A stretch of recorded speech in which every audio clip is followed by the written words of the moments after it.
Susitikimo tikslas yra pakviesti į stovyklą Sielos spa miško sanatorijoje, kuri vyks rugpjūčio 8-11 dienomis nuostabioje vietovėje, kuri vadinasi Miško sanatorija Molėtų krašte.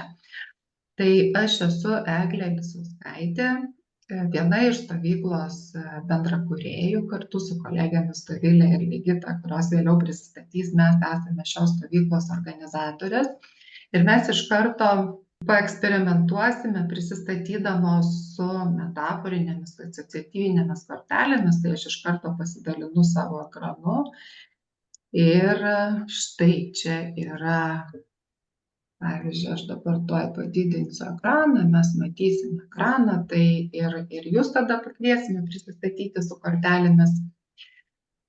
Tai kaip aš galėčiau dar prisistatyti su kortelėmis, ką aš veikiu apie save iš profesinės pusės, tai turbūt jeigu aš taip prisistatyčiau apie save, ką aš veikiu, kas aš esu profesiniam gyvenime, tai aš turbūt pasirinkčiau tą kortelę, kuri yra pačiam viršutiniam kairiame kampe, ten, kur stovi žmogus su kažkokiu dideliu popieriaus lapu.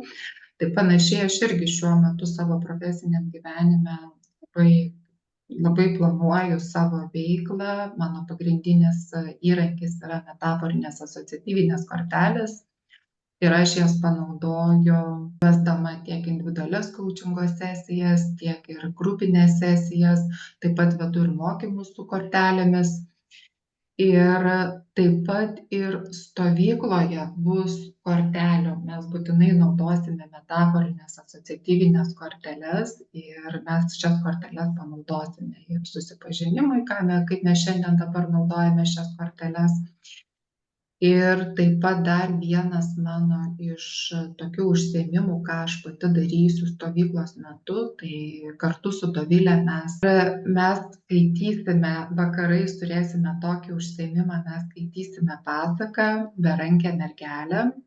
Kiekvieną vakarą skaitysime, ir paskutinę stovyklos dieną mes kursime savo asmeninės pasakas. Mes tam panaudosime metaforinės asociatyvinės korteles ir mes remsimės pasaką Berankę mergelę. Ir kodėlgi ši pasaka, kodėl aš būtent pasirinkau šią pasaką, tai man ši pasaka šiuo metu yra labai aktuali, jinai man labai skamba ir man labai kalba. Ir ši pasaka man yra apie tai, kaip mes atsisakome savo asmeninės galios ir kaip mes sudarome gyvenime visokius netikusius sandorius ir taip išsižadame ir savo galimybių, ir savo asmeninių galių ir vis taip darome ne tai, kas mums pačiom yra palanku ir patiem, aišku, tas galioja tiek vyram, tiek moteriam, kas galbūt mums yra nepalanku, nenaudinga ir kokius kelius mes pirmiausia, aišku, tai yra vidiniai mūsų keliai, kokius mes vidinius kelius mes turime praeiti tam, kad sugrįžtume atgal prie savo tos pirmapradės gyvybinės energijos, prie savo tos pirmapradės gyvybinės galios, su kuria mes ir gimėme. Tai apie tai būtų mano veikla, tai ką aš konkrečiai darysiu.